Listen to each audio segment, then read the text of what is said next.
Chapter 28, The Never-Ending Story. By this time, I felt like a hamster on a wheel.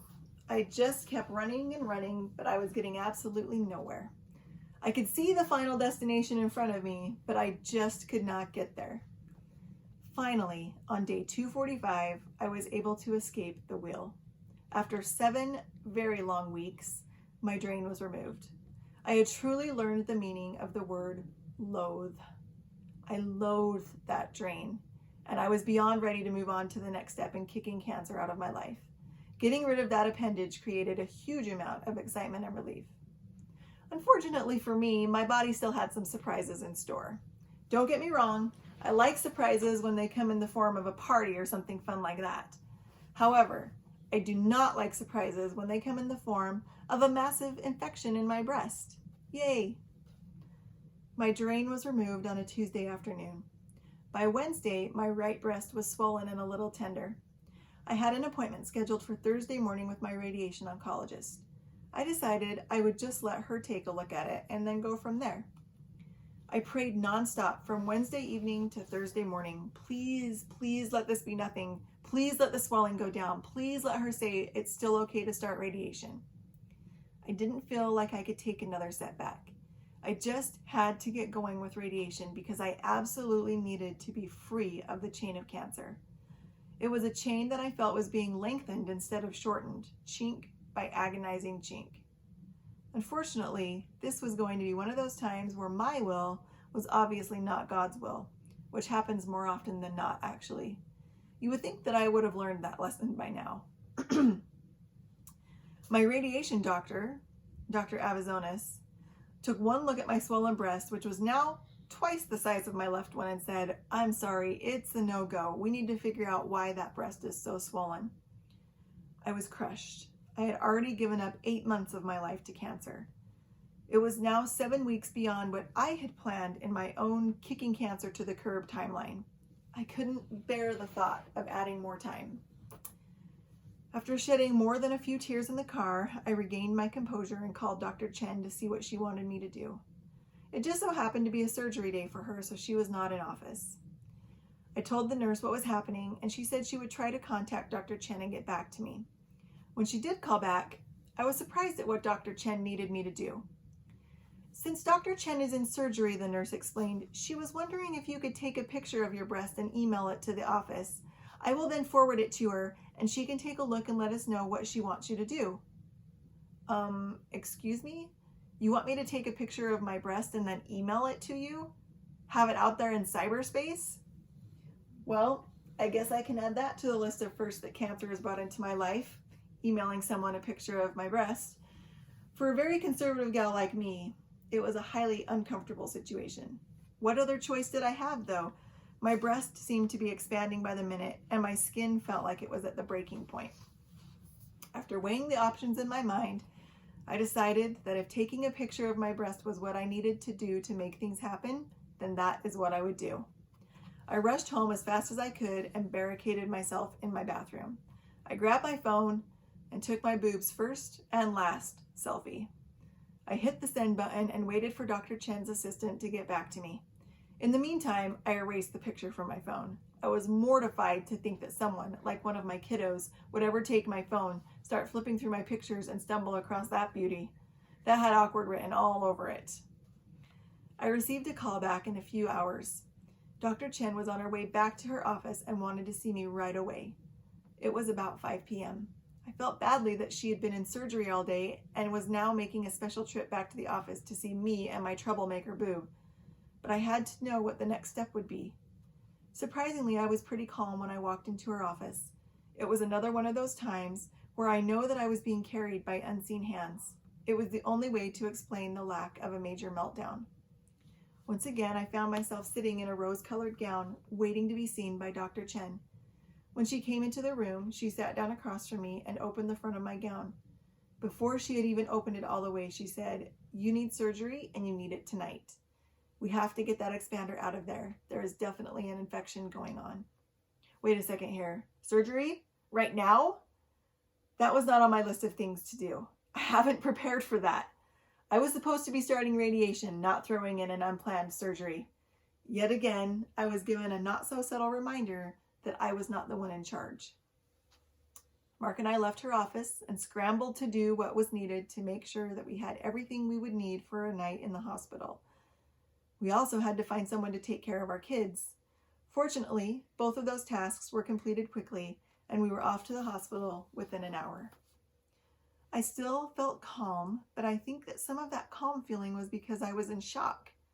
All of my movements felt sluggish, like I was moving in a dream.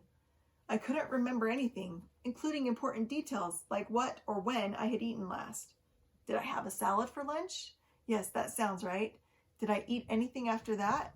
I couldn't remember. It was as though the last few hours of my life had not happened, and I could not make my brain remember anything beyond the words, "You need surgery."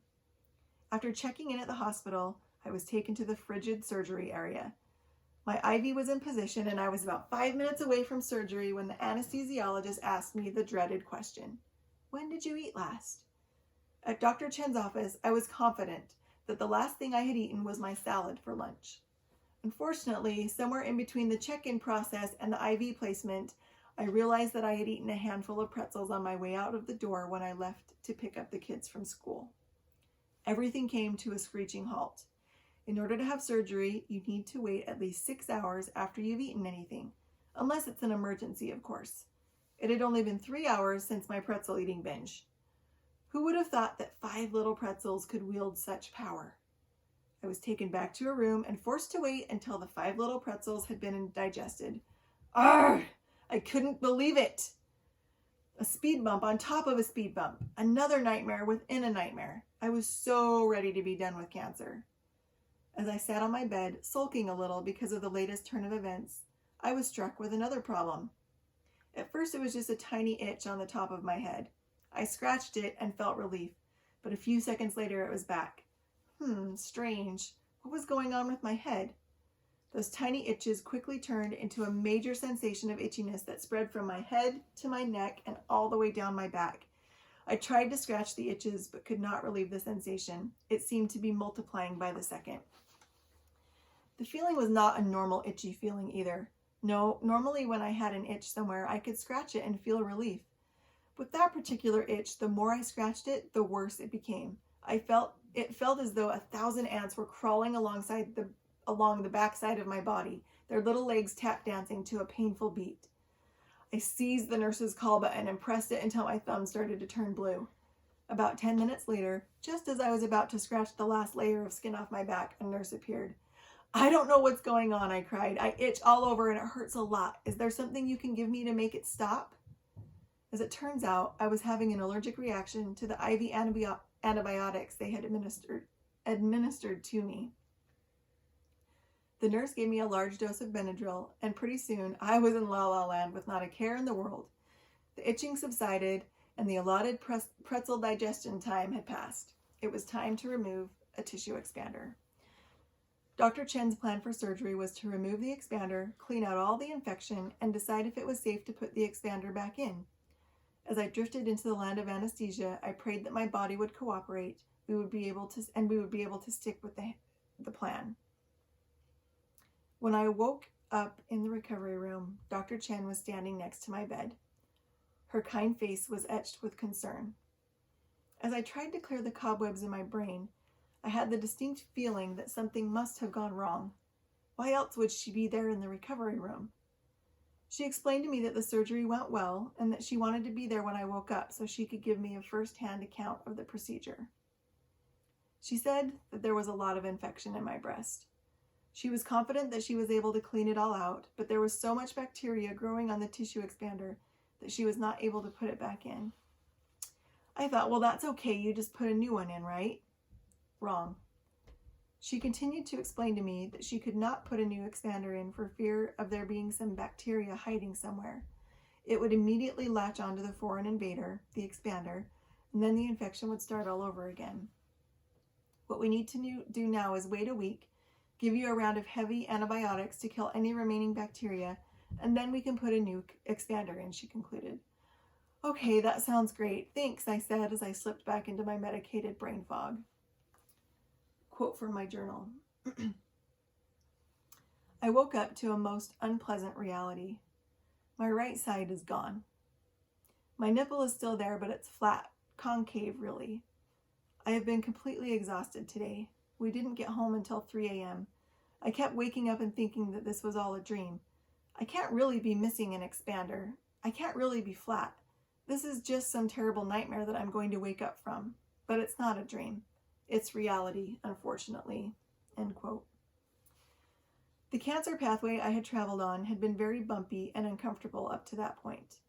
There were a lot of twists and turns. However, I had been so fortunate. I had been blessed in the fact that once chemo was completed, all my scans had come back clean. All the pathology reports showed clean margins as well, with no trace of cancer remaining. I was very lucky that my mastectomy had not left me with a concave chest. Instead, I could look down and still see something there. Most women are not that lucky. But the reality of the situation I now found myself in was like a slap in the face. Now when I looked down, I could see a normal left side and a non-existent right side. It freaked me out a lot. You see, when you have had all your breast tissue scraped out of you, the result ends up looking a little different than you might expect. One would assume, or at least I did, that you would just have a flat chest, when in reality it was concave. As I scanned the remains of my chest, I thought that it looked like someone had attached a big suction cup to my back and tried to suck my breast out through my back. It was so strange and very disturbing. As I looked at my disfigured body in the mirror, I received another reality check. I was most definitely still a breast cancer patient.